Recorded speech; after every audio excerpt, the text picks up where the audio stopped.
ইমানদারদের সামনে যখন কোরআনের আয়াত তেলাওয়াত করা হয় তখন তাদের ঈমান বেড়ে যায়, আর ঈমান বাড়ার আনন্দে তারা প্রকম্পিত হয় হৃদয়, তখন আল্লাহু আকবার বলে।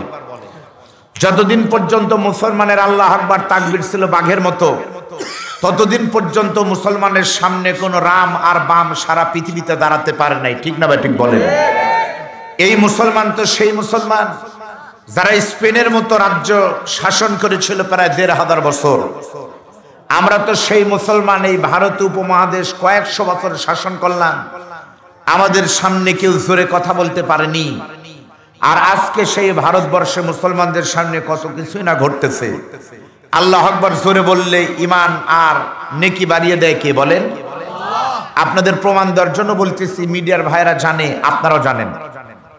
এখন থেকে 2 থেকে 2.5 বছর 3 বছর আগে, 3 বছর মনে হয়নি, ভারতের কর্ণাটক প্রদেশের একটা মেয়ের নাম হলো মুস্কান। নাম শোনেননি আপনারা? মুস্কান বোরকা পরে গেল কলেজে। বোরকা পরার অপরাধে কিছু সন্ত্রাস তাকে ঘিরে ধরে অযথাই বলতেছে জয় শ্রীরাম। তাদের টার্গেট হলো মুস্কানকে ধরে বোরকা খুলে ইউটিউবে ছেড়ে দিবে যে আমাদের এখানে বোরকা পরলে এরকম হয়। ওই মুস্কান কিন্তু তখন ভয় না পেয়ে আল্লাহর কোরআনকে সাক্ষী রেখে ইমানের বলে বলিয়ান হয়ে শুধু কয়েকবার বলেছে আল্লাহু আকবার। এই বলার মাধ্যমে মুস্কানকে চিনে না এখন এমন লোক সারা পৃথিবীতে নাই। তাহলে আল্লাহর নামের স্লোগান 3 বার জোরে দেওয়াতে মুস্কানের পরিচিতি আর ইজ্জত বাড়িয়ে দিয়েছেন তিনি কে? আফসোস, সেই মুস্কানের দেশে আজ থেকে মাত্র 1 দিন আগেকার ঘটনা। এখন তো মিডিয়ার যুগ, আমেরিকার খবর বাংলাদেশে এখনই বোঝা যায়। ভারতের একটি মেয়ে নাম হলো শবনম। নাম কি? এই শবনম মেয়ে সুন্দরী তরুণী উর্বশী তন্নী মুসলমানের মেয়ে। সেই মুসলমানের মেয়ে তার নিজ বাড়ি থেকে 1476 কিলোমিটার, প্রায় 1500 কিলোমিটার রাস্তা পায়ে হেঁটে তার বাড়ি থেকে অযোধ্যায় যাচ্ছে। অযোধ্যা একটা জায়গার নাম ইন্ডিয়াতে। কেন যাচ্ছে?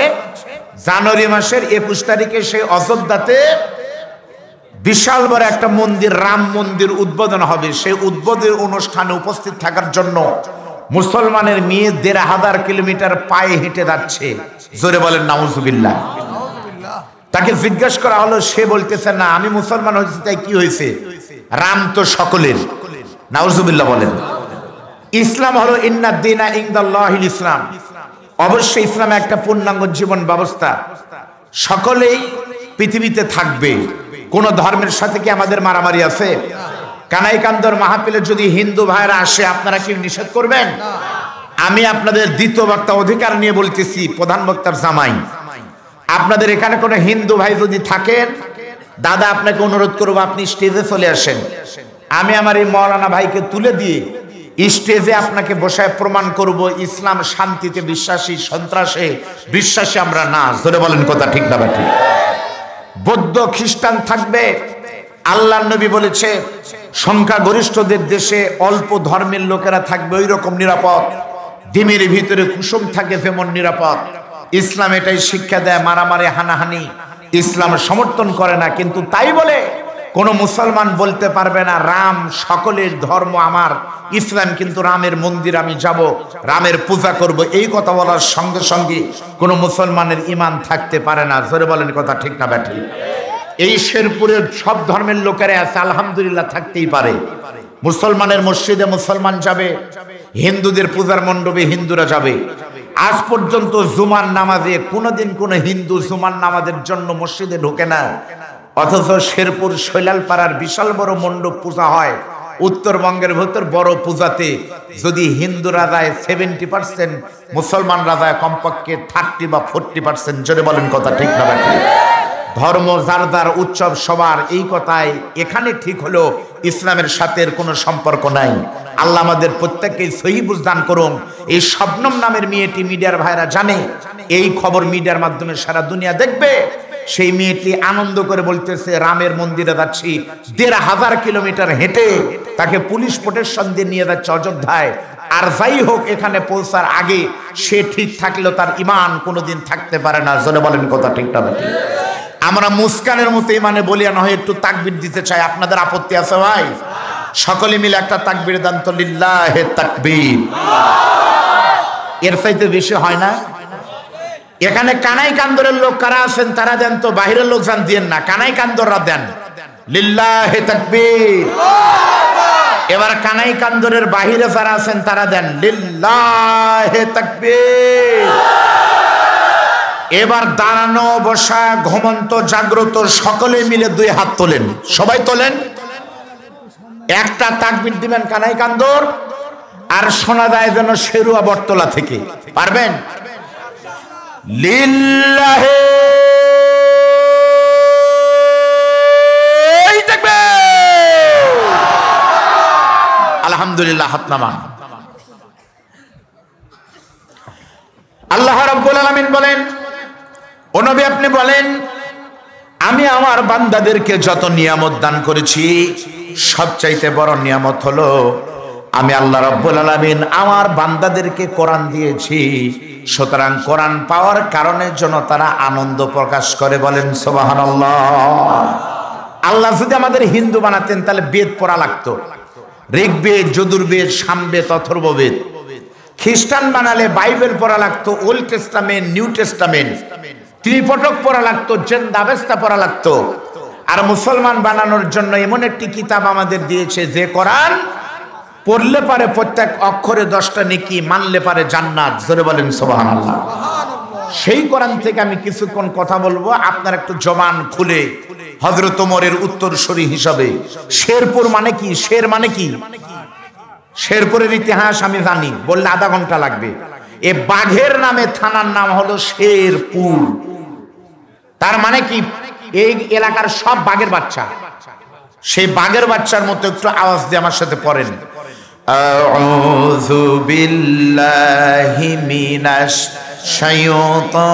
শাইতানির রাজিম, বিসমিল্লাহির রাহমানির রাহিম, আল্লাযীনা ইম্মাক্কান্নাহুম ফিল আরদি আকামুস সালাত ওয়া আতাবুজ যাকাতা ওয়া আমারু বিল মা'রুফি ওয়া নাহাউ আনিল মুনকার ওয়ালিল্লাহি আকিবাতুল উমুর।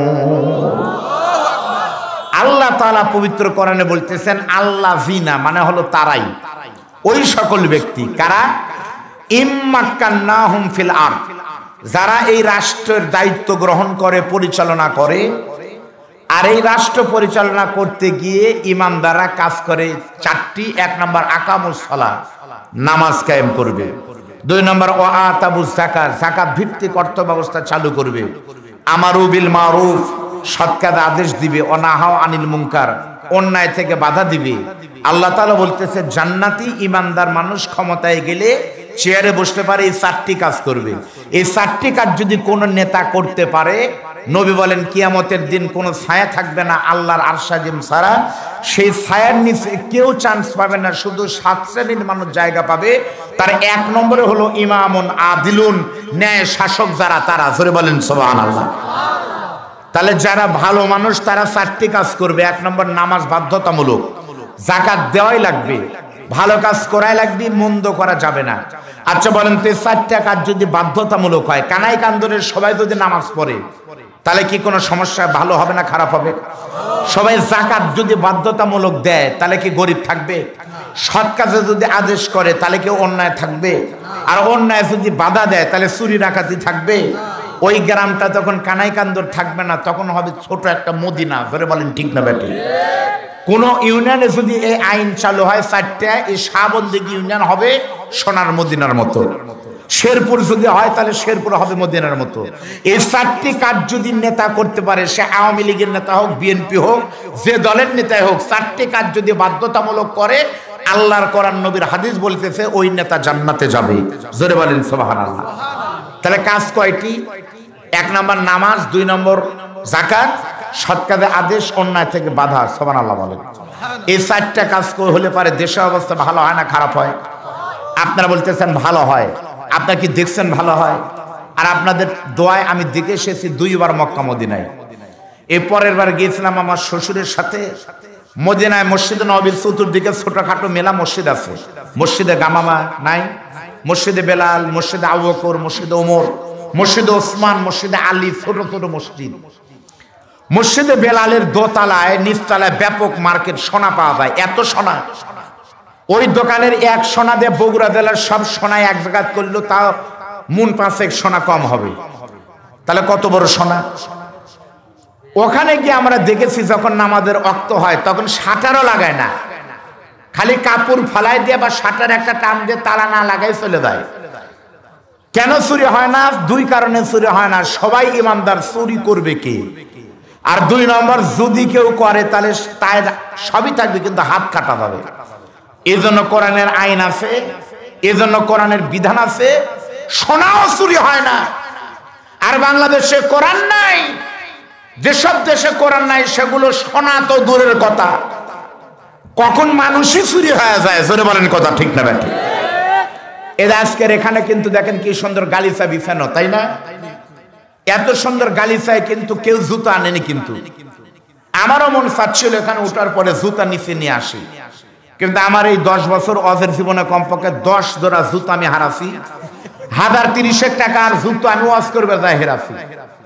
তাহলে আজকে যদি জুতা না নিয়ে আমি এখানে উঠি, জুতা হারায়, আর মোকাল্লাম ভাইকে যদি বলি ভাই 3000 টাকার জুতা হারাছে, তাহলে কি জুতার জরিমানা দিবি? এই জন্য আমি জুতো লেয়াচ্ছি, কারণ আমি শিওর না যে আমার জুতো চুরি হবে কি হবে না। যে দেশে বক্তার জুতার গ্যারান্টি নাই, যে দেশে মসজিদের জুতার গ্যারান্টি নাই, সেই দেশে এগুলো ওয়াজ করে কোনো লাভ নাই। ওয়াজ কায়েম হবে তখন, কোরআনের রাজ কায়েম হবে যখন। জোরে বলেন কথা ঠিক না বেঠি? তাহলে ইমানদাররা কাজ করবে কয়টি? জোরে বলেন কয়টি? আমার ভাড়া কোন দেশের সংবিধান যদি আল্লাহর কোরআন হয়, আর কোন দেশের শাসক যদি আল্লাহর ইমানদার বান্দা হয়, তাহলে দেশটার অবস্থা কেমন হয় বোঝানোর জন্য আপনাদের সামনে একটা ভিডিও দেখাবো। একজন শাসকের নাম বলবো, সেই শাসকের নাম আপনারা সকলেই কিন্তু তাকে চেনেন, তাকে না দেখলেও কিন্তু তার নাম জানেন।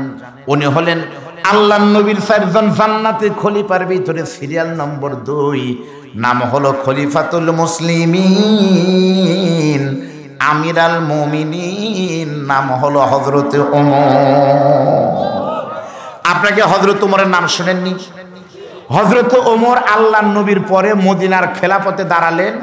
উনি কিন্তু মদিনার মানে কোরআনের ইমারতের খলিফা। হযরত আবু বকরের পরে হযরত ওমর ছিলেন খলিফা।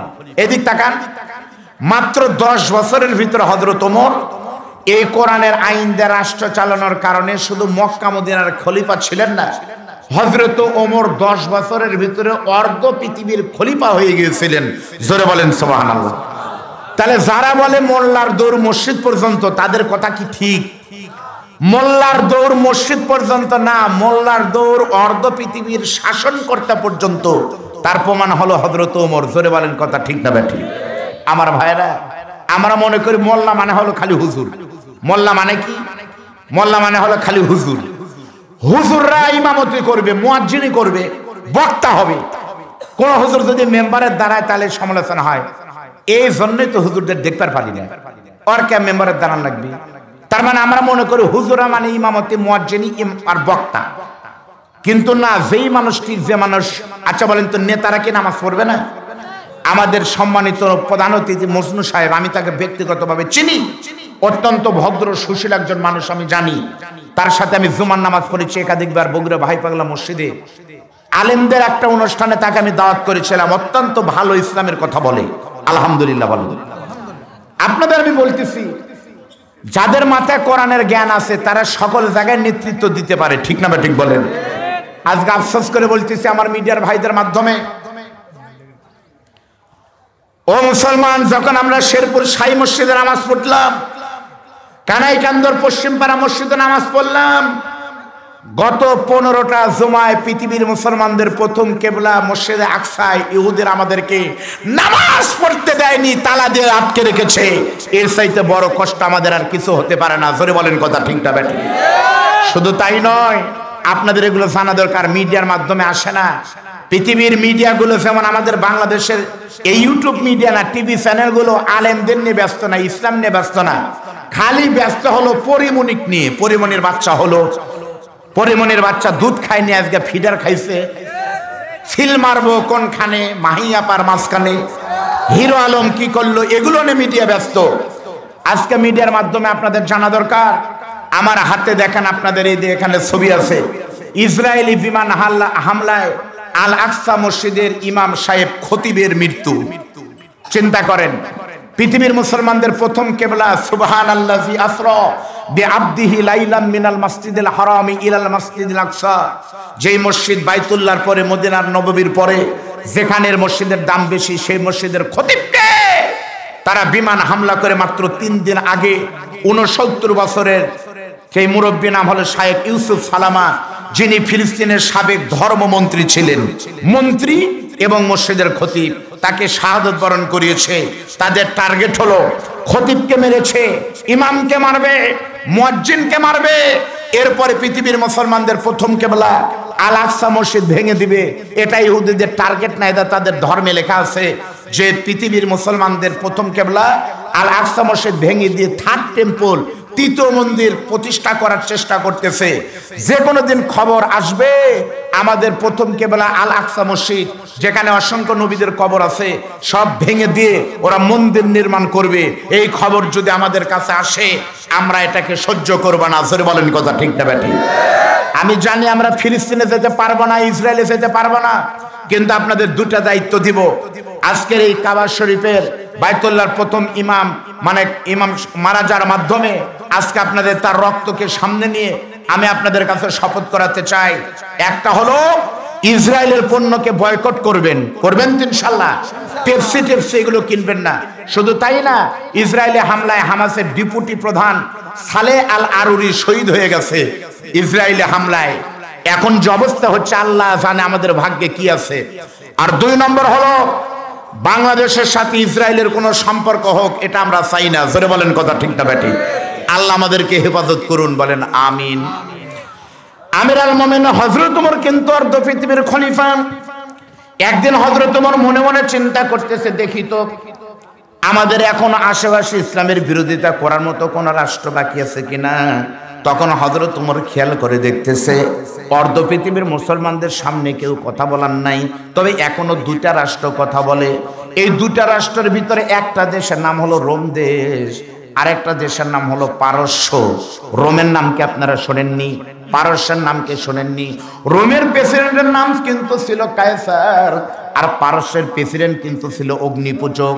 এই 2 জন কিন্তু এখনো ইসলামের বিরোধিতা করে।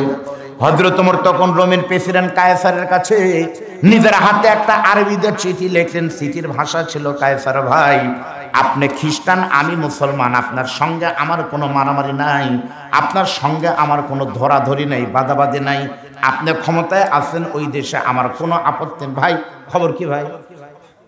এরম করতেছেন কেন? না, এরম করলে পরে সমস্যা। আপনি মিডিয়ায় শুনুন, আপনি এখানে একবার এরম করতেছেন, তার মানে কিয়ামত পর্যন্ত মিডিয়া খালি এইরম হবে। এখানে আপনি বসে থাকেন, মিডিয়া আপনাকে ফলো করতেছে, ওটি খেয়ার না। যদি সাইকেল চুরিও হয় তাও কথা কইেন না, বসে থাকেন। আপনি কি খবর নিলেন? মহিলাকে সাইপে বসান লাগবি, মহিলাকে সাইপে বসতে বলবো, কিন্তু বসাবার তো পারবো না, পর্দার খেলাপ হবে। মা বোনদের আমি একবারও বলবো না, আপনাদেরকে আমি বলবো না। কেন বলতে হবে? কেন বলতে হবে আপনারা বলেন? কোরআনের মাহফিলের সিট খালি আছে কিনা আপনাদের বলতে হবে কেন? শেরপুর থেকে গেটলক গাড়িতে চড়েন, সাতমাথা যাবে বগুড়া, ভাড়া দেওয়ার পর যদি সিট খালি না থাকে, হেল্পারের সাথে মারামারি লাগেন, ভাড়া নিচ্ছ সিট দাও। কোথায় সিট আছে? গোটা গাড়ি দেখে দেখে যদি ফাঁকা জায়গায় বসেন, এত সুন্দর জান্নাতের বাগানে কোথায় সিট আছে আপনার বলা লাগবে কি? আপনার চোখ নাই কেন? গাড়িতে টাকা দিয়ে উঠছেন, একটু ফ্রি হয়েছে না, দাঁড়ায় আছেন না? দাঁড়ায় থাকবেন। তারা কারা? তাদের ব্যাপারে বলতেছি, যারা পুরুষ তারা এখানে বসেন, যারা মহিলা তারা মহিলা প্যান্ডেলে যান। আর নারী পুরুষের মাঝখানে যদি হিজড়া থাকেন, দাঁড়ায় থাকেন। হিজড়া যদি বেশি হয়, ব্যবস্থা একটা করে দিন। মন খারাপ করলেন আপনারা? আমির আল মোমিনিন হযরত ওমর রোমের প্রেসিডেন্ট কায়সারকে চিঠি দিলেন। ও রোমের প্রেসিডেন্ট কায়সার ভাই, তোমার সঙ্গে আমার কোনো মারামারি নাই, তুমি কায়সারের দেশের ক্ষমতা আছে, তুমি থাকো, কিন্তু শর্ত হলো এখন সারা পৃথিবীতে ইসলামের জয় শুরু হয়ে গেছে। এখন তুমি যদি ক্ষমতায় থাকতে চাও, তোমাকে অবশ্যই ইসলাম ধর্ম পালন করে থাকতে হবে। আমি ওমর তোমাকে সময় দিলাম মাত্র 7 দিন। কথা বলেন ভাইজান, কয়দিন? আমি ওমর তোমাকে সময় দিলাম মাত্র 7 দিন। এই 7 দিনের ভিতরে তুমি কায়সারকে অবশ্যই আসলিম তাসলিম মুসলমান হতে হবে। আর 2 নম্বর হলো তোমাকে কোরআন দিয়ে রাষ্ট্র চালানো লাগবে। আলেমদেরকে বলে দেখেন, এই 2টা শর্ত যদি তুমি মানতে পারো, আমি তোমাকে বলতেছি তোমার সঙ্গে আমাদের কোনো বাধাবাধি নাই, তুমি ক্ষমতায় থাকো, আমাদের কোনো আপত্তি নাই। আমি ওমর শুধু চাই কোরআনের শাসন চালু হোক। কথা প্রসঙ্গে বলতেছি, আজকের এই মাহফিল লাইভ সাপোর্টে চলেই গেছিল, তাই না? হয়তো হতোই না, আমি বক্তার কারণে হয়নি, অথবা এই মসজিদের ইমামের তেল পড়ার কারণে হয়নি, তা নয়। আল্লাহর রহমত আর 2 জন ব্যক্তির কারণে হয়েছে। শেরপুর থানার ওসি মহোদয়, সর্বোপরি একজন ব্যক্তির নাম না নিলে পারে আমাদের কৃপণতা হবে। শেরপুর ধনটের আগামীর এই এলাকার মানুষের নেতৃত্ব যিনি দিবে, নেতা মুজিবুর রহমান মজনু সাহেবের আন্তরিকতা কিন্তু হয়েছে, হয়নি? তাহলে মজনু সাহেবের জন্য আজকে বলছে তো রাজনীতির কোনো কথা কবেন না। আর আমি বলছি আমি বলবো কেন? রাজনীতির কথা যদি না বলি তাহলে মজনু ভাইয়ের জন্য দোয়া করা লাগবে, দোয়া করবো না? এজন্য দোয়া করবই। মজনু সাহেব এমপি হোক, আমাদের কোনো আপত্তি নাই, আমার শ্বশুরও দোয়া করবে। এই শেরপুর ধনটে কোনো এমপির কারণে 9 বছর বজরশী সাহেবদের মতো বক্তা ওয়াজ করতে পারেনি। আর মজনু সাহেবেরা টিকিট পাওয়ার কারণে মাহফিল শুরু হচ্ছে। মজনু সাহেব যদি ক্ষমতায় আসার পর মাহফিল চলে, মসজিদ চলে, ইসলামের উপকার হয়। কে অভিলেখ করলো দেখার দরকার নাই, ইসলামের কাজ হলে পারে মজনু সাহেব মৃত্যু পর্যন্ত এমপি হোক, মন্ত্রী হোক, আমাদের কোনো আপত্তি নাই। জোরে বলেন, কথা ঠিক না? তাহলে শর্ত হলো ইসলাম মানা লাগবে, ঠিক না? ঠিক বলেন। হযরত ওমর তখন বললেন তোমাকে 2টা শর্ত মানা লাগবে। রোমের প্রেসিডেন্ট খ্রিস্টান, তখন মদের বোতলে চুমুক মারতেছে, আর তাচ্ছিল্য করে হযরত ওমরের কাছে বলতেছে, ওমর রে, তুমি শুধু আমাকে চেনো, কিন্তু আমার ক্ষমতা চেনো নি। আমি কায়সার যাকে ধরি তাকে কিন্তু কোনোদিন ছাড়ি না। তুমি আমাকে মুসলমান হওয়ার সময় দিয়েছো 7 দিন, আর আমি কায়সার তোমাকে মুসলমান থেকে খ্রিস্টান হওয়ার সময় দিলাম 5 দিন। বুঝলেন? হযরত ওমরকে বলে খ্রিস্টান হওয়া লাগবে, সময় দিয়েছে কয়দিন? এই 5 দিনের ভিতরে তুমি ওমরকে মুসলমান থেকে খ্রিস্টান হতে হবে। আর কোরআন বাদ দিয়ে তোমাকে অবশ্যই রোম দেশের মতো তোমাকে বাইবেল চালানো লাগবে। এখন বুঝে দেখো তুমি বাঁচবার চাও নাকি খ্রিস্টান হবার চাও।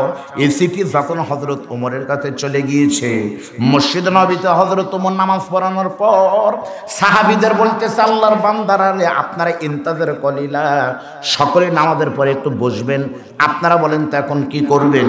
আমরা ওদেরকে খ্রিস্টান থেকে মুসলমান হওয়ার আলটিমেটাম দিয়েছি 7 দিন, আর ওরা আমাদেরকে মুসলমান হওয়ার জন্য সময় দিয়েছে 5 দিন। যদি আপনারা মুসলমান থেকে খ্রিস্টান হন তাহলে কিছুই করা লাগবে না, খালি দাড়ি টুপি খুলে করা লাগবে আল্লাহ নাই, মোহাম্মদ হলো ভণ্ড নবী, তাহলেই কিন্তু কাহিনী শেষ হয়ে যাবে। আর যদি বলেন না আমরা ইমান বিক্রি করব না, কায়সারকে সাইজ করব, তাহলে জিহাদে যাওয়া লাগবে। আর জিহাদে গেলে কিন্তু জেলে যাওয়া লাগতে পারে, জরিমানা হবে, সন্তান ইতিম হতে পারে, বউ বিধবা হতে পারে, ঝুঁকি আছে, শাহাদত বরণ কিন্তু হতে পারে। এখন আপনারা কি করবেন? আমার বিশ্বাস হলো ওই জায়গায় যদি বাংলাদেশের 5 জন প্রবাসী থাকতো, আমার মতো আপনার মতো ইমানদার সামনে থাকতো, বলতো আমিরাল মুমিনিন, দেশের অবস্থা বেশি ভালো না, সামনে নির্বাচন আসতেছে, আপাতত 6 মাসের জন্য না হয় আমরা খ্রিস্টানি হই, ঠিক না?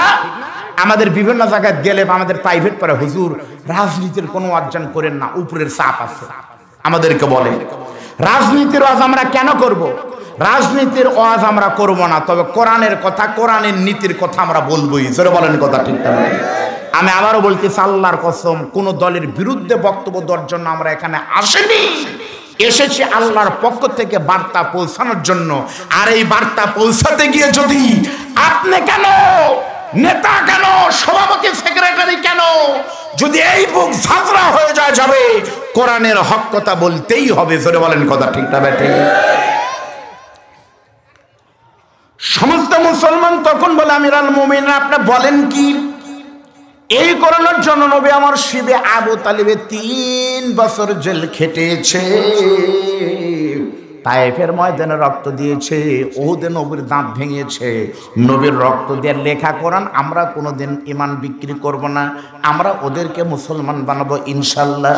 হযরত ওমর তখন বলতেছে তাল ইলাইয়া, তাহলে চলো আমরা জিহাদে যাই।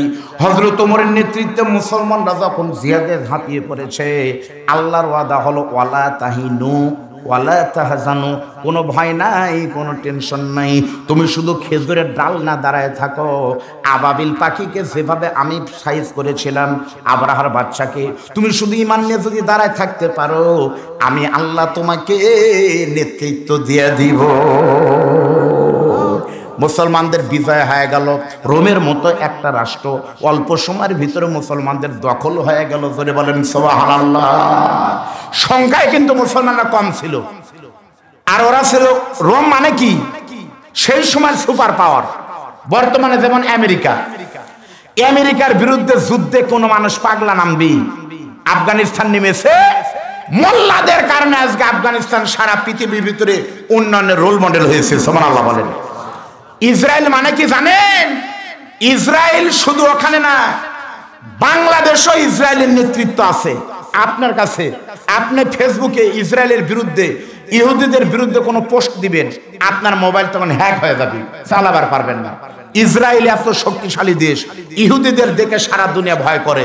কিন্তু মুসলমানেরা, ফিলিস্তিনের মুসলমানেরা, ওরা বলেছে, হামাসরা বলেছে যা আছে কপালে হবে কাল সকালে। মাত্র 20 মিনিটের ভিতরে 5000 রকেট লঞ্চার ফালায়া তছনছ করে দিয়ে প্রমাণ করেছে ধরে আল্লাহ ধরে না, ধরলে আল্লাহ ছাড়ে না। জোরে বলেন কথা ঠিক না বেঠি?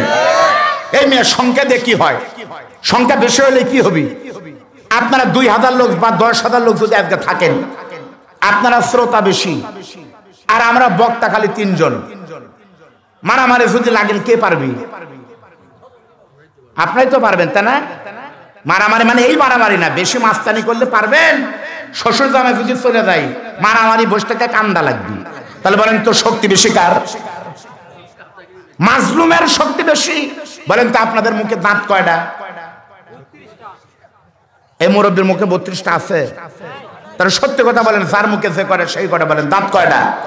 32, 30, 28, 12, 14, 6, 8, 3, 2, 1, 9, তাই না? বলেন তো দাঁত বেশি না জিহ্বা বেশি? আর জিহ্বা কয়টা? সবার যে যে কয়টা আছে বলেন কয়টা? একটা। আচ্ছা, জিহ্বা দাঁতের উপকার করে না ক্ষতি করে? উপকার করে না? দাওয়াত খেতে গিয়ে খালি গোস্তই খাচ্ছেন, হাফ কেজি গোস্ত খাইলেন, ব্রাশ না করে ঘুমায় গেলেন, ওই গোস্তের জীবাণুগুলো জার্ম লেগে যায়। বিজ্ঞান প্রমাণ করেছে ব্রাশ না করে যদি ঘুমিয়ে যান, সারা রাতে নীরব সময়ে জীবাণু আপনার দাঁতকে শেষ করে দিয়ে 3 বছরে দাঁত ক্লিয়ার হয়ে যেতে পারে। ওই জীবাণু গোস্তগুলোকে সারা রাত আপনি নাক ডেকে ঘুম পাড়তেছেন, জিহ্বা কিন্তু না ঘুমিয়ে জিহ্বার ফাঁক ফোকর থেকে ওই গোস্তের দানাগুলোকে বের করে সারা রাত ঘুম পারল না। জিহ্বা দাঁতের জন্য না ঘুমায় গোস্ত পরিষ্কার করে দাঁতের উপকার করলো, বেশি দিন বেঁচে থাকো। সকালবেলা আকিমনি হোটেলে নাস্তা করতেছে আমার মোকাল্লেম ভাইয়ের হুজুর, হঠাৎ করে নাস্তা করতে হচ্ছে পরোটা, কি হলো দেখে রক্ত বের হচ্ছে। আচ্ছা, জিহ্বার মতো একটা নরম জায়গায় এত ভিতরে কামড় দিল, রক্ত বের করলো, ওই বেঈমানের নাম কি? কথা বলেন। উপকার করলো সারা জার, ওরাই সকালে গুলি করলো। জিহ্বা তখন বলে আল্লাহ আমিও কি ধাক্কা মারবো? আল্লাহ কয় তুমি নরম, যতই ধাক্কা মারো ওই জালেমে সরান যাবি না, ওরা 32 জন তোমাকে মারে ফেল দিবি। অতএব যে গোপন জায়গায় আছো নীরবে থাকো, তুমি মারামারি না করে সেজদা দাও। তখন জিহ্বা বিচার দেয় কার কাছে? জিহ্বা তখন বলে আল্লাহ 32 জন এমন ভাবে চাইতে আছে, এই 32 জন যদি আমাকে বের হতে না দেয় আমি বাড়াতে পারবো না। আল্লাহ বলতেছে তুমি ওদের বিরুদ্ধে আমার কাছে সেজদায় গিয়ে দোয়া করো। জিহ্বা তখন সেজদায় গিয়ে জেলখানায় বন্দি থেকে, বন্দি কিন্তু দেখেন, এই যে দেখেন জিহ্বা কিন্তু বের হতে পারে না, বন্দি। তখন জিহ্বা 32টা দাঁতের ভিতরে কিন্তু সেজদা দিয়ে আল্লাহকে ডাকতে বলে মনিব তুমি জালেমের বিচার করো, 32 জনের বিরুদ্ধে আমি একা বিচার দিলাম। আল্লাহ বিচার এমন ভাবে করে মাত্র 60 বছর বয়স না হতে 32 জন শক্তিশালী জালেম প্রত্যেকটা দাঁত পড়তে পড়তে 75-এর আগেই কিন্তু দাঁত ক্লিয়ার হয়ে যায়। আর মাজলুম আলেমের দিন এক জিব্বা দোয়া করার কারণে এখন পর্যন্ত কেউ বলতে পারবে না বয়সের কারণে জিব্বা পড়ে গেছে। জন্ম থেকে মৃত্যু পর্যন্ত জিব্বাকে আল্লাহ জান্নাত পর্যন্ত রাখে। যখন দেশটা জয় হয়ে গেল হযরত ওমর তখন বলতেছে প্রথম আমাদের দায়িত্ব হলো এই দেশের নামকে পরিবর্তন করে দেওয়া লাগবে। আগে ছিল দেশের নাম হলো রোম দেশ, আর এখন কিন্তু রোম দেশ হলে হবে না, এখন দেশের নাম দিলাম হিমস। সময় কম কিন্তু টানা আওয়াজ মারা লাগবে। বলেন এখন দেশের নাম কি? হিমস। আচ্ছা রোম দিলে কি হতো? নাসাই শরীফের হাদিস মান তাশাব্বাহা বিকওমিন ফাহুয়া মিনহুম, যার সাথে তার দুনিয়ার মিল তার সাথে তার আখিরাতের মিল হবে। কোন মিল ইহুদি খ্রিস্টানদের সাথে হবে না। এই মুসলমানের বাচ্চা, আজকে মুসলমানেরা অনুসরণ করে ইসলাম বিরোধীদের। হিরো আলমের মতো একটা লোক নাচ গান যাত্রা সিনেমা করতেছে, নায়িকার ওজন যদি হয় 3 মণ, হিরোইনের ওজন 12 কেজি। আচ্ছা সেই হিরো আলমকে অনুসরণ করে। সেদিন ইউটিউবে দেখলাম হিরো আলমের সাথে প্রচার করতেছে অবিকল দ্বিতীয় হিরো আলম। মানে হিরো আলমের মতোই চোখ, ওর মতোই নাক, ওর মতোই চুল কেটেছে। মানুষ হিরো আলমকে অনুসরণ করে, মানুষ সাকিব খানকে অনুসরণ করে, সালমান খানকে অনুসরণ করে, ফেরদৌসদেরকে অনুসরণ করে, পরিমণিদের অনুসরণ করে, ইসলাম আর মুসলমানদের অনুসরণ করে না। জোরে বলেন কথা ঠিক না? এ কথা আজকাল ঠিক নাই। এখনকার যুবকের মোবাইলে আমি চ্যালেঞ্জ করলাম, কোন মোবাইলের যুবকের মোবাইল বের করেন। আগে বাদামের গান থাকতো, আগে অঞ্জনা মনির খানের গান থাকতো, আগে জেমসের নাচ থাকতো, আইয়ুব বাচ্চুর ডান্স থাকতো, মাইকেল জ্যাকসনের জেমস থাকতো। আর এখন বাংলাদেশের যুবকদের মোবাইলে নায়িকা গায়িকা না, প্রত্যেকটা মোবাইলের ভিতরে মিজানুর রহমান আজহারি, ডক্টর মিজানুর রহমান আজহারি ভাই, আমির হামজা, বজলুর রশিদ, আব্দুল্লাহ আল আমিন আলেমদের ওয়াজ থাকে। এজন্যই বাংলাদেশের নাস্তিকদের খুব টেনশন। নাচ গান সেরে যারা কোরআন শোনে, এই যুবকদের দ্বারাই মনে হয় কোরআনের বিজয় হয়ে যাবে। কখন বেন কি হয়? জোরে বলেন কথা ঠিক না? ভাইরা একটু বসেন, মারমু কিন্তু কোনো তো জায়গা হবে না, ছোট প্যান্ডেল করে আবার ডাক্তার কর মানে। ভাই আপনারা বসেন, ভাই দাঁড়ানো, ভাইরা বসেন তো, ভাই বসেন। আলহামদুলিল্লাহ। আপনারা বলেন তো ভাই, এই যে বিশাল কিন্তু কষ্ট ভাই। আমি বারবার করে ধন্যবাদ দিতে প্রশাসনের ভাই যারা এই যে পাগলাদেরকে যারা কষ্ট করে মাহফিল করেছে। আপনারা কিন্তু মাহফিলের প্রাণ, আপনারা একটু ভাইজান বসে যান। আমার ভাইরা শোনেন, হযরত ওমর তখন বললেন সর্বপ্রথম আমাদের দায়িত্ব হলো এই দেশের নামকে পরিবর্তন করে দিলাম। এরপর হযরত ওমর বলতেছে দ্বিতীয় নম্বর দায়িত্ব হলো এই দেশের শাসন যিনি করেছেন এতদিন, তার নাম ছিল কায়সার। বলেন ভাই নাম কি? কায়সার। ওই কায়সার ছিল খ্রিস্টান, ইসলাম বিরোধী কাজ করেছে। আর এখন থেকে দেশটার নাম হলো হিমস। এখন থেকে মুসলমানদের নেতৃত্ব চলবে। আর এই হিমসের কোন রকম নেতৃত্ব খারাপ চলবে না। এই হিমসের একজন গভর্নর আমি তৈরি করব। ও মুসলমান নবীর সাহাবী, তোমরা বলো তো তোমাদের ভিতর থেকে কে তোমরা হিমসের গভর্নর? গভর্নর মানে কিন্তু প্রধানমন্ত্রী। কে তোমরা দায়িত্ব নিবে? আল্লাহর কসম করে বলতেছে, আলেমদেরকে বলে দেখেন, হাত তুললে পারে একটা দেশের প্রধানমন্ত্রী হবে। কিন্তু হযরত ওমরের সামনে কিন্তু ভয়ে কেউ হাত তুলেনি, কেউ দায়িত্ব নিচ্ছে না। কারণ আখিরাতের নেতাদের হিসাব দেওয়া লাগবে আগে। কেউ যখন হাত তুলতেছে না, হযরত ওমর তখন বলতেছে হিমসের জনগণ, আমি ওমর তোমাদের এত বলার পরেও তোমরা যখন নেতৃত্ব নিচ্ছ না, তবে তোমরা শুনে নাও, তোমাদের ভিতর থেকে একজনকে আমি দায়িত্ব দিব। তোমরা না চাইলে যার নাম প্রস্তাব হবে তাকে কিন্তু দায়িত্ব নিতে হবে। কারণ একটা দেশ তখনই ভালো হবে যখন একটা দেশের টপ টু বটম, জিরো থেকে হিরো পর্যন্ত সমস্ত মানুষ ইসলাম অনুযায়ী চলাফেরা করবে। কথা ঠিক না ঠিক বলে? ভাইরা আমার বাংলাদেশ অহংকার করি আমি। আপনাদের দয় ভারতে গেলাম, সৌদি আরব গেলাম, ওমানে গেলাম, কাতার গেলাম। ওমরা থেকে আসার ট্রানজিট ছিল। সত্যি বলতেছি, মক্কা মদিনায় যদি আল্লাহর ঘর আর নবীর রওজা না থাকতো, ফিরে না গেলে আমি মক্কায় যাইতাম না, কারণ এতই অশান্তি। বাড়ি নাই, ঘর নাই, পানি নাই, ঠিক না ঠিক বলেন? ভারতে গিয়েছি কত, ওই রকম কোন জিনিস নাই। আর আমার বাংলাদেশে নাই কি বলেন তো? সবই আছে। সেদিন টাঙ্গাইলে ওয়াজ করতে গেলাম, এক জমিতে একসাথে আপনার আনারস হচ্ছে, মধুপুরে আনারস, ওই জমিতে কলা হচ্ছে, ওই জমিতে হলুদ হচ্ছে, তিনটা হচ্ছে। ধান হচ্ছে, পুকুরে মাছ হচ্ছে, গাছে কলা হচ্ছে, গরু দুধ দিচ্ছে, সেই দই আমরা খাচ্ছি, চতুর্দিকেই ভালো। কিন্তু বাংলাদেশ একমাত্র শুধুমাত্র যদি ভালো মানুষের নেতৃত্ব আসতো, বাংলাদেশ হতো সোনার বাংলাদেশ। জোরে বলেন কথা ঠিক না ব্যাঠি? ভাইরে, ভালো মানুষ সবার হওয়া লাগবে। মাননীয় প্রধানমন্ত্রী যদি চেষ্টা করে, এক মানুষ চেষ্টা করে কোনোদিন ভালো হবে? সবার চেষ্টা করা লাগবে। আফসোস কথায় কথা আসে, আমি আপনাদের দেখায় কথা বলতেছি, যেন ভুয়া খবর দিতে না পারেন। আমি একজন শিক্ষক, কিন্তু আমার সবচেয়ে বড় পরিচয় হলো আমি একটা ফাজিল মাদ্রাসার আরবি প্রভাষক, আমি কিন্তু মাস্টার। ভাই একটু সাইড হন, আমি কিন্তু একজন মাস্টার। এদিক তাকান, আমি একজন শিক্ষক, এই কথাগুলো মূল্যবান। আমি একজন শিক্ষক হিসেবে আপনাদেরকে বলতেছি, আলহামদুলিল্লাহ আমাদের জন্য এই যে জানুয়ারি মাসের 1 তারিখে, কথা বলেন, জানুয়ারি মাসের 1 তারিখে সারা বাংলাদেশে প্রত্যেকটা বিদ্যালয়ে কিন্তু ফ্রি নতুন বই দেওয়া হয়। আলহামদুলিল্লাহ বলেন। ভাইরা, নতুন বইয়ের যে কি আনন্দ রে! নতুন বই আর নতুন বউ। জানুয়ারি মাসের প্রথম দিন আর বাসর রাত জীবনে একটাই আসে, খুব মজার দিন আর খুব মজার রাত। কথা বলেন ঠিক না ঠিক? আমার মনে আছে যখন স্কুলে পড়েছি, তখন আমাদের এত বই দিত না। তখন 5টা বই থাকলে পরে একটা দিত নতুন, আর 3টা দিত এরশাদের আমলের পুরাতন গুলো, তাইলে লাপায় প্যান খুলে দৌড়। আর এখন সব বই নতুন দেয়, এটা কিন্তু সরকারের বড় একটা অর্জন, ঠিক না? আমি দেখি যে ছোট ছোট বাচ্চারা নতুন বইয়ের মৌ গন্ধ কি আনন্দ করে। কিন্তু আমরা জানতে চাই, এই বই দেওয়ার পরে একটি বইয়ের নাম হলো ইসলাম ও নৈতিক শিক্ষা, 3য় শ্রেণীর বই। প্রত্যেকটা বাচ্চার হাতে তুলে দেওয়া হলো কোটি কোটি কপি বই।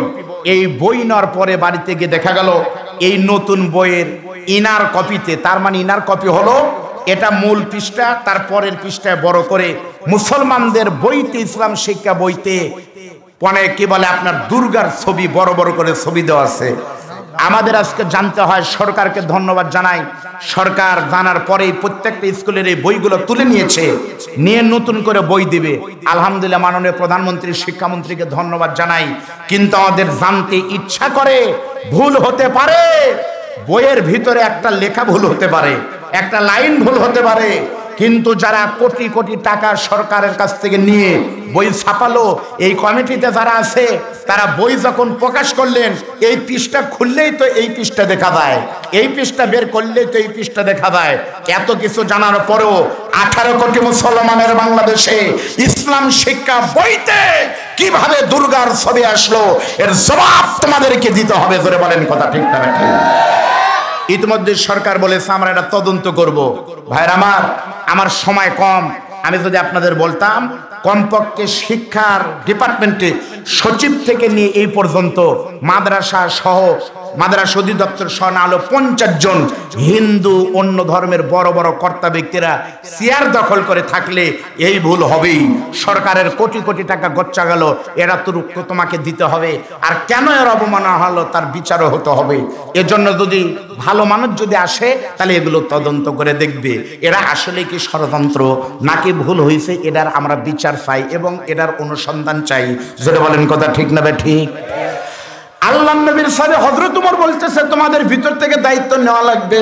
কেউ যখন হাত তুলে নিয়ে হযরত ওমর বলতেছে, হিমতের জনগণ, আমি ওমর তোমাদের ভিতরে ঘোষণা করলাম, আমি আগামী কয়েকদিনের জন্য এই দেশের নতুন খলিফা যিনি দায়িত্ব নিবে, ওই দেশের খলিফার নাম হলো, নবীর গরীব সাহাবী যিনি দায়িত্ব নিবেন তার নাম হলো হযরতে সাঈদ ইবনে আমির।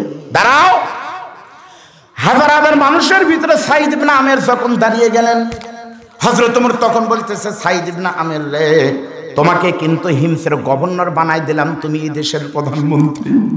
গাছের গোড়া কেটে দিলে গাছ যেমন ঠাস করে পড়ে যায়, সাঈদ ইবনে আমির এরকম হাওমাও করে কাঁদতেছে আর বলে, আমিরাল মুমিনিন, ও ও খলিফাতুল মুসলিমিন, আমি হলাম একজন রাখাল, আমি গরিবের ছেলে, এত বড় বিশাল দায়িত্ব তো আমি নিতে পারবো না, আমার দ্বারা কিন্তু সম্ভব না। হযরত ওমর তখন বলতেছে, আল্লাহর পক্ষ থেকে ইজ্জত আসে, সামি'না ওয়া আতা'না, তুমি শুনেছো, তোমাকে দায়িত্ব নেওয়া লাগবে। ও রাখাল সাইদ ইবনে আমের, তোমার কোনো টেনশন নাই, তুমি শুধুমাত্র দুইটা নিয়ম ঠিক রাখবা। তারাকতু ফিকুম আমরাইনি লান তাদিল্লু মা তামাসসাকতুম বিহিমা, তুমি কোরআনের আইন ছাড়া কোনো আইন পাশ করবে না, আর 2 নম্বর হলো নবীর সুন্নাতের অনুসরণ করবে। এই দুইটা জিনিস তুমি মেনে চলতে পারো, তোমার মতো রাখালের মাধ্যমেও দেশটা সোনার মদিনা হবে। হযরত ওমর সাইদ ইবনে আমিরকে দায়িত্ব দিয়ে চলে গেলেন। 1 বছরের ভিতরে কোনো খবর নাই। 1 বছর পর হযরত ওমর যখন রমজান মাস এসেছে, হযরত ওমরের একটা নিয়ম ছিল, প্রত্যেক বছর রমজান মাসে প্রত্যেকটা দেশ থেকে 100 জন গরিবকে উনি অর্থনৈতিক সহযোগিতা করতেন। প্রত্যেকটা দেশ থেকে 100 জন যদি হয়, ভাই বলেন তো, 15টা দেশের প্রধানমন্ত্রী হলো আমিরুল মুমিনিন ওমর, তাহলে 15টা দেশ থেকে 100 জন করে হলে কয়শো হয়? 1500 না 1500? 1500 হয়। হযরত ওমর তখন বলতেছে, এই বছর আমি 1500 মানুষকে সহযোগিতা করব। এই তালিকা যখন হযরত ওমরের কাছে চলে এসেছে, আপনারা এখন ভাবতে পারেন, হুজুর একটা দেশ থেকে খালি 100 জন করে হযরত ওমর সহযোগিতা করে, অথচ আমাদের শেরপুরের অমক নেতা 2000 ফকিন্নিক লুঙ্গি আর গামছা দেয়, কাপড় দেয়, তাহলে আমাকে নেতাই না বড় হয়ে গেল ওমরের থেকে। আমাদের বাংলাদেশে নাটক হয়, কোরআন বলতেছে যাকাত গরিবের বাড়িতে রাষ্ট্র পৌঁছায় দিবে, আর আমার বাংলাদেশে একটা যাকাতের লুঙ্গি নেওয়ার জন্য মারামারি করে মানুষ মারা যায়, ঠিক না? করোনা যখন চলতেছিল, করোনার ভিতরে আমি নিজে ইউটিউবে দেখছি, ভাই ফেসবুকে, 3 জন নেতা মিলে, 3 জন নেতার ওজন তা 2.5 মণ করে হলো 4.5 মণ, 3 নেতা মিলে একটা গরিব ফকিরে, গরিব মানুষকে এইভাবে করে কি জন্য দিচ্ছে। আমি তখন পুরোটা না পড়ে লিখছি, আলহামদুলিল্লাহ, আল্লাহ তাআলা তাদের দানের কারণে জান্নাত দান করুন। তো একজন আমাকে আবার মেসেঞ্জারে লিখছে, হুজুর আপনি যে না পড়ে জান্নাত দিলেন, এই 3 লোক মিলে ওই ফকিরনি কি দিচ্ছে আপনি দেখছেন? আমাদের বাংলাদেশে ইন্না লিল্লাহ, তার মানে ওই মরছে। যদি অ্যাক্সিডেন্ট হয়, ইন্না লিল্লাহ, আল্লাহ তাকে কবর জান্নাত বানায়, মরেইনি।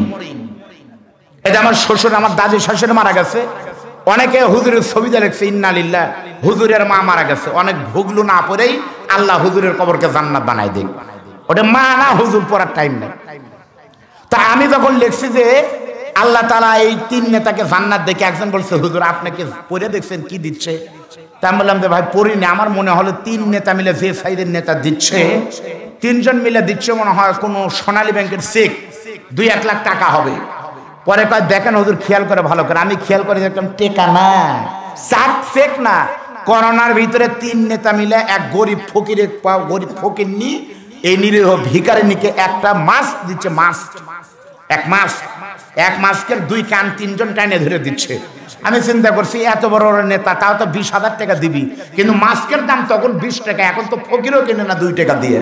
তাহলে এইরকম 3 নেতা মিলে যদি 5 টাকার মাস্ক দেয়, তাহলে এই নেতা তো পুরো শেরপুরের মানুষকে প্রত্যেক বছরই দিবার পারবি। আর হযরত ওমর যাকে দিতেন তাকে সহযোগিতা করতেন না, কর্মসংস্থান করতেন, তার 14 গোষ্ঠীর ভিক্ষুক থাকতো না। জোরে বলেন সুবহানাল্লাহ। আমিরুল মুমিনিন ওমর তখন বললেন, তোমাদের ভিতরে দায়িত্ব দিয়ে গেলাম। 1 বছর পরে 15টা দেশের 1500 মানুষের তালিকা যখন চলে গেছে, হযরত ওমর তাহাজ্জুদ নামাজ পড়ে তালিকাগুলো ইনকোয়ারি করতেছে, পড়তেছে, দেখি তো নতুন দেশের নাম হলো হিমসনগরী, এই দেশের নতুন খলিফার নাম হলো সাইদ ইবনে আমির। মনে আছে আপনাদের? যে খলিফা 1 বছর হলো দায়িত্ব পালন করতেছে। আমি দেখি তো এই দেশের গরিবের তালিকায় কারা কারা আছে। ও শেরপুরের মুসলমান হযরত ওমর তখন তালিকা খুলে দেখে, এই তালিকার নিচের 99 থেকে 2 থেকে 100 পর্যন্ত নিচের 99 জনকে হযরত ওমর চিনে না, কাউকেও কোনোদিন দেখেও নি। কিন্তু 99 জনের পরে উপরে যার নাম 1 নম্বর আছে, ওই 1 নম্বর মানুষের নাম দেখে হযরত ওমর লাভ দিয়ে উঠেছে। কারণ গরিবের তালিকার ভিতরে 1 নম্বর হিসাবে যে লোকটার নাম দেখা যায়, ওই লোকটা আর কেউ নয়, ওই লোকটা হলো ওই দেশের মুখ্যমন্ত্রী,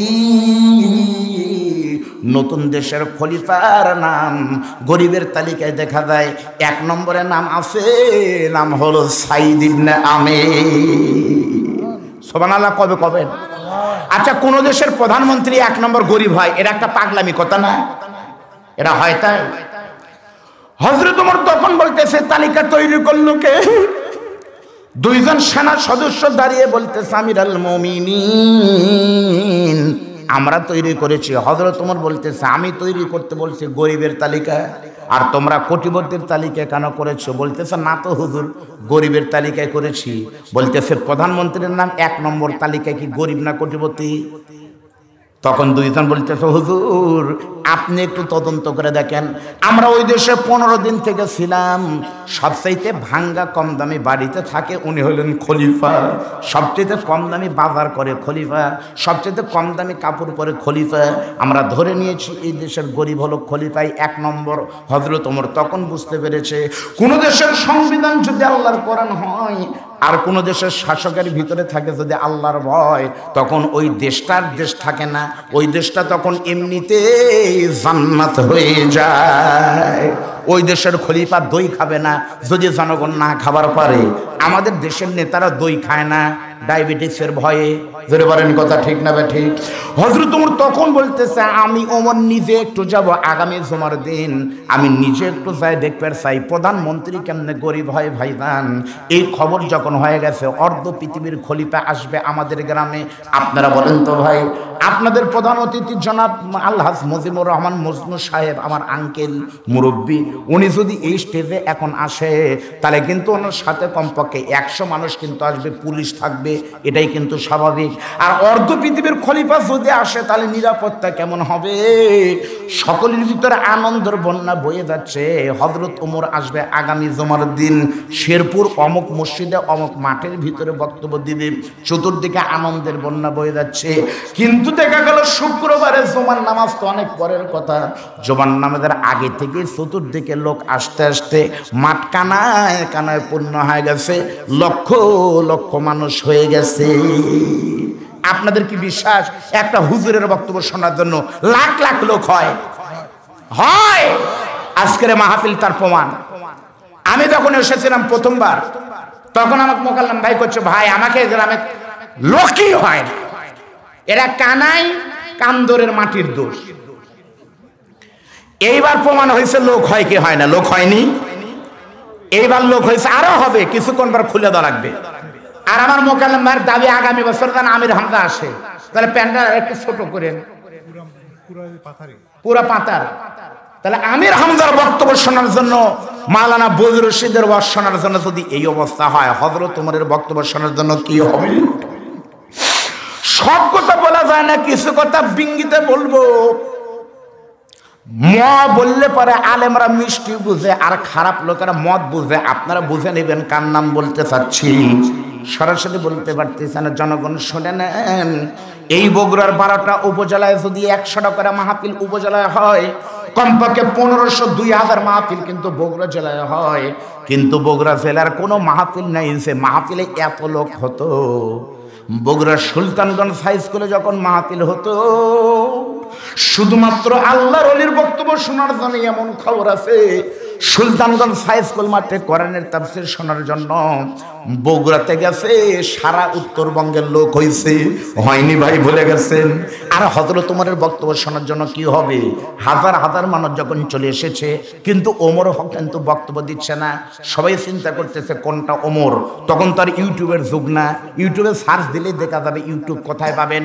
1500 বছর আগে অনেকক্ষণ চলে গেল যখন ওমর বক্তব্য দেয় না, অনেকক্ষণ পর দেখা গেল একজন হুজুর মঞ্চের দিকে আসতেছে। সবাই আশ্চর্য, এই হুজুর আবার কে? কেউ টেনশনও করেনি, বুঝতে পারেনি। সবাই ধারণা করছে কোনো পাবলিক হয়তো আসতেছে, আর ওমর আসতেল নিরাপত্তা থাকবে, জোরদার হবে। কিন্তু সাধারণ দেশে একজন হুজুর যখন চলে এসেছে, ওই হুজুর আস্তে করে মঞ্চের উপরে এসে বলতেছে, ও হিমসের জনগণ আসসালামু আলাইকুম। সবাই বলতেছে ওয়ালাইকুম আসসালাম। লোকটা বলতেছে কাইফাল হাল, সবাই বলতেছে আলহামদুলিল্লাহ। ও আনতা কাইফাল হাল, বলে আলহামদুলিল্লাহ। তখনই মুসাফির টুপিওয়ালা হুজুর বলতেছে, আমি বহুদূর থেকে আপনাদের মাঝে এসেছি, আমি যদি কিছুক্ষণ আপনাদের সামনে একটু বক্তব্য দিতে চাই, আপনারা কি আমাকে সময় দিবেন? সবাই বলতেছে ওমর ছাড়া কারো কোনো বক্তব্য চলবে না, ওমর ছাড়া কারো কোনো বক্তব্য চলবে না। এমন সময় লোকটা নিজের পরিচয় দিয়ে বলতেছে, জনগণ, যে ওমর ওমর করে আমাকে তোমরা টাইম দিচ্ছ না, যার জন্য তোমরা পঙ্গপালের মতো তাকায় আছো, তোমরা শুনে নাও, জেনে নাও আমি হলাম সেই ওমর। সবাইকে এটাই অর্ধ পৃথিবীর খলিফা দেখে বোঝা যায়নি। সুবহানাল্লাহ বলে। এই বছরে মাহফিলে গেছি সত্যি কমপক্ষে 5টা মাহফিলে। এমপি সাহেব মাহফিলে গেছি, স্টেজে কখন বোঝা যায়নি। এমপি সাহেব বসে আছেন চুপ করে, অথচ বাংলাদেশে বহু মাহফিলে গেছি পাতি নেতা। ওই মাহফিলে গেলে মনে মন ভাঙ্গিয়া তারপর উঠবি। কিছু বলে হুজুর একটা বাদ দেন, একটা বাদ দেন। সবাই বন্ধ। কয় কে ভাই আপনি? চেনেন? আমি শেরপুর উপজেলার শাহবন্দি ইউনিয়নের কানাইকান্দর দক্ষিণ পাড়ার অমুক নেতার খালাতো বোনের ছোট ভাইয়ের সাথে সাউদিয়াতে একবার নাস্তা করছেন 21 বছর আগে, আমি সেই নেতা। আমির আল মোমেনিন ওমর যখন বলছে আমি ওমর, সঙ্গে সঙ্গে প্রত্যেকটা মানুষ বলতেছে কয় কি রে ওমর? হযরত ওমর বলতেছে বাবা আমি আপনাদের সামনে বক্তব্য দিব, তার আগে আপনারা বলেন তো 1 বছর হলে যে টুপি আলা হুজুরকে খলিফা বানায় দিয়ে গেলাম, নাম হলো সাইদ ইবনে আমির, খ্রিস্টানের পরে প্রথম মুসলমান খলিফা আপনাদের। গত 1 বছরের ভিতরে ইসলাম বিরোধী মানবতা বিরোধী কোনো অকাম যদি এই হুজুর করে থাকে তোমরা বলো, আল্লাহর কসম করে বলতেছি যদি চুরির প্রমাণ আনতে পারো হাত কেটে দিব, মদের বিচার আনতে পারো 100 বেত মারবো, যদি জেনার বিচার আনতে পারো মারতে মারতে দুনিয়া থেকে বিদায় করব। বলো তো কোনো অভিযোগ আছে কিনা? প্রত্যেকটা জনগণ তখন বলে আমির আল মোমিনিন, ও খলিফাতুল মুসলিমিন, আমাদের খলিফার বিরুদ্ধে মানে দূরের কথা, অপরাধ তো দূরের কথা, গত 1 বছরের ভিতরে আমাদের খলিফা সাইদ ইবনে আমিরকে ছোট বড় গরিব ধনী কেউ কোনোদিন আগে সালাম দিতে পারেনি। যতই প্রস্তুতি নিয়ে যান না কেন উনি সবাইকে সালাম দেয়। আমাদের বিশ্বাস হয় না উনি কি আসলেই মানুষ নাকি ফেরেশতা। অনেকেই মনে করে দেন ফেরেশতা। সুবহানাল্লাহ বলেন। তার বিরুদ্ধে কি বিচার হবে? সবাই বলতেছে কোনো অভিযোগ নাই। হযরত ওমরের তখন চোখ দিয়ে পানি পড়তেছে। কোন দেশের সংবিধান যদি আল্লাহর কোরআন হয় আর কোন দেশের শাসক যদি এই রকম ইসলাম হয়, ওই দেশটার জনগণ তখন নেতাকে ফেরেশতাই মনে করতে হয়। হযরত ওমর তখন বলতেছে আলহামদুলিল্লাহ।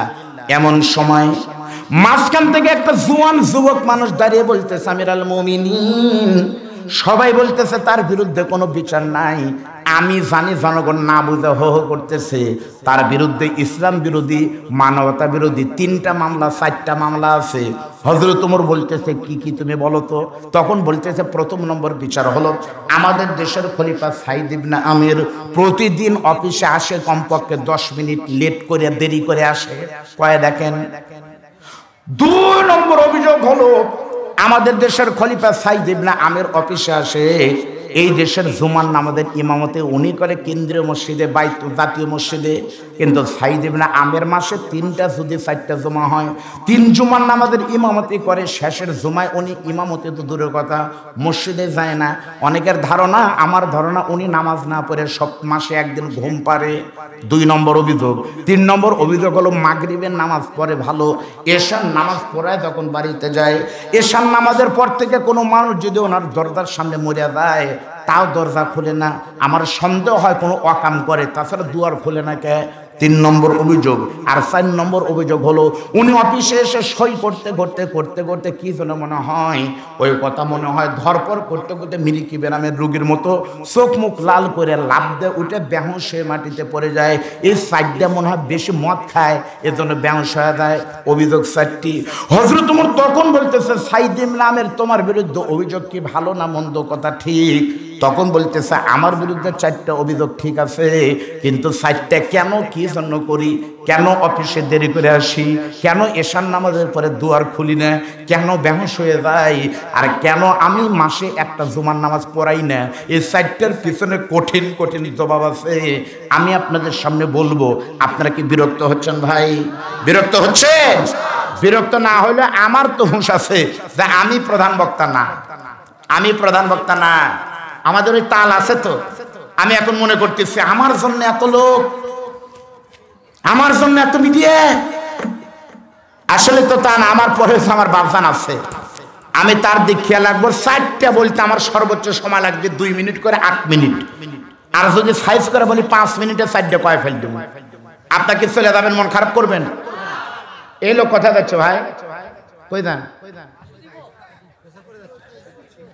ও এটি বসেছে, মানুষ মুখ দেখাবেন, এটি বসেছে। আরে সইতে এর থেকে তার মিডিয়ার মধ্যে বসেছে, কি করবেন ভাই? দাঁড়ানো ভাইয়ের একটু বসা লাগবে। সোনার ময়না পাখিরা, আপনাদের অনুরোধ করে বলতেছে, আমি জানি আপনাদের এখানে জায়গা নাই। এ শোনেন শোনেন, শেরপুর যখন রাস্তা বড় হওয়ার আগে মানুষ জায়গা কিনছে, বাড়ি করছে ঘন ঘন করে। যদি জানতো 2023 সালে 22 সালে রাস্তা বড় হবে, তাহলে মানুষ আগিয়ে এসে বাড়ি করলো নি। রাস্তার ভিতর জায়গা পড়লেই কোটিপতি লালে লাল হয়ে গেল নি, দবির হাতে হয়ে গেল নি। তো যারা দূরে আছেন দূরে থাকেন না, রাস্তা বড় হচ্ছে, কাছে আসেন, নিয়ে 3 ডবল নেকি পাবেন। কাছে আসেন, রাস্তা যারা ভাঙ্গা দিছে কয় দেখেন কি লাভ হচ্ছে, গুটি লাল। কাছে আসেন, কাম হবি। আসেন আর বলেন লা ইলাহা। 1 ইঞ্চি করে জায়গা আপনারা দান করবেন, 1 ইঞ্চি, তাও আসতে হবে। বলেন লা ইলাহা। একটু মহিলা প্যান্ডেলে বলে থাকবে।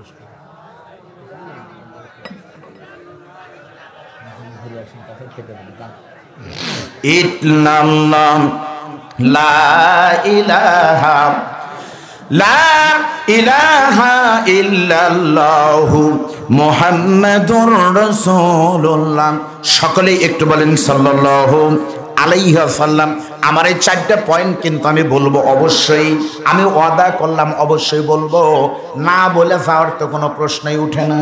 কিন্তু এই যে আজকে কানাইকান্দর 17তম মাহফিল হচ্ছে বন্ধু, আপনারা বলেন তো, আপনাদের সকলের বাড়িতে কিন্তু আজকে ভালো ভালো খাওয়া হয়েছে, মাছ আছে অথবা গরুর গোস্ত, খাসির গোস্ত, একেবারে গরিব হলেও কিন্তু হাফ কেজি পোলট্রি মুরগির গোস্ত এনেছেন।